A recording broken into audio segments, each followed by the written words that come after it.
What I'm trying to better understand now is how individuality gets affirmed by access to the Apollonian fantasy. It completely makes sense that Dionysian knowledge of the bewildering interconnectedness of humanity and nature would drive us towards lovelier art images. Staring into that existential stew would prove too intense. We need things that are lovelier to take away the suffering. But how precisely do Apollonian images restore the individual's sense of self? Nietzsche seems to think that self-knowledge, the reining in of pride, and not engaging in excess are coupled with the craving for aesthetic beauty. Looking into the Dionysian frenzy propels us not only towards the beautiful, but parameters on the self, so that it may sense its dignity again. So just as the Dionysian fundamental knowledge and picture of things precipitates a love for beauty, it similarly prompts a love for a constrained self. They are inextricably linked.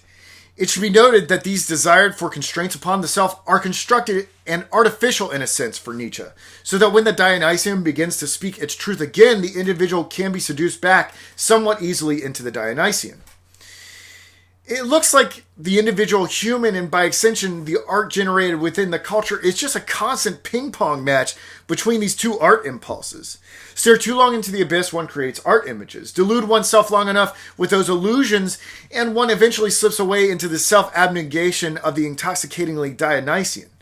So how precisely did conditions arise where both art impulses could be balanced in Greek tragedy?